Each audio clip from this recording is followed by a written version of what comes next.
goibnya tauhid. Mas hati-hati nanti, ini apalagi sekarang dipadetin lagi nih sama zaman yang udah teknologi nih, iftek nih semakin waduh. Hati.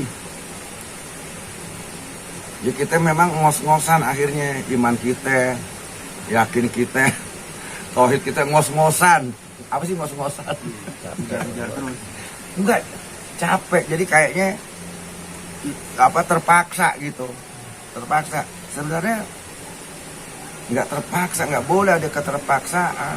Emang ada perintah sami'na wa ata'na, memang ada dengar dan taat. Memang ada kalimat begitu dari Quran. Tapi sekarang nih zaman udah begini, jadi bukan hanya orang awam aja, orang awam masih lumrah. Ini kalau orang alim yang udah tuh ustadz, udah kiai haji, udah bisa bengkok juga di atas, di ujung iya. Jadinya masih bisa bengkok. Iya, masih seolah-olah tuh bukan serem om. Serem saya ngejelasin gini, gamblang gue nanti waduh. Memang harus ditembus dengan Memang harus digamblangi dengan syariat tauhid. Iya, jadi gini, secara umum orang-orang yang udah mencapai tingkatan ilmu di luar ilmu goibiyah ya, ilmu tafsir segala macam, yang akhir kepleset tuh sebenarnya titik pangkalnya apa? Hah? Akli. Oh, bermain sumbernya di akli, yang makanya wakana insanu ajulan. Itu Kiai Mahfud, Mbah Dim dulu berdua begini, sama merinding berdua, kalau kita berdua itu sangat keluar rumahnya. Otak jangan ajul-ajulan, dibungkus nih. di MM, dimudah-mudahin semua urusan di MM, jadi jatuhin di gampang bisa. Ya seolah-olah terpaksa. Memang nggak ada. Saya mau tanya masalah wali yang kenapa kita Syekh Abdul Qadir Jailani yang disebut wali, sementara kan di belakang dia banyak juga aulia yang mungkin kayak Syekh Imam Ghazali, terus ya kan Muslim, Arum, banyak lah artinya yang aulia juga yang ini. Kenapa kelebihannya apa di ini?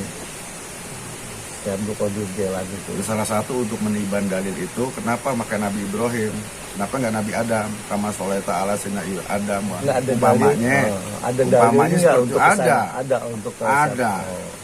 Disebut Syekh Abdul Qadir Jailani sebelum beliau lahir, disebut dalam hadis ya tentang jurianya, keturunannya Rasulullah, disebut Imam Syafi'i, Hanafi disebut, termasuk Imam Ghazali yang di bawahnya yang di atas Syekh Abdul Qadir Jailani, ya itu disebut.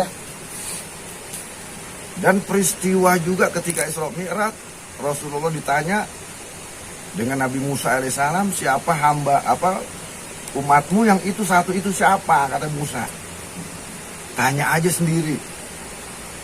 Itu di langit kelima Nabi Musa.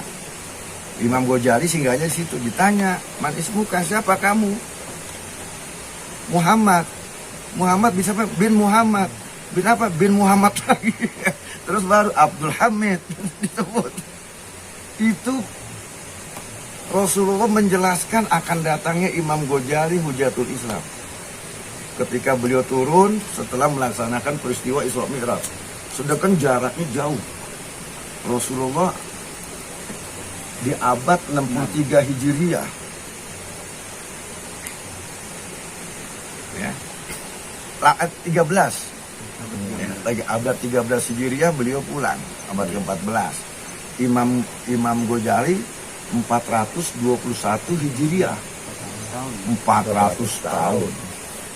Termasuk Syekh Abdul Qadir Jailani ketika beliau mau naik ke Buraq dari posisi Ka'bah, kira-kira jarak 25 meter, ini ada tiang nih kalau di Ka'bah nanti di Mekah nih.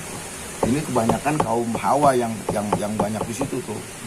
Ini ada tiang yang ditandai oleh pemerintah Arab Saudi.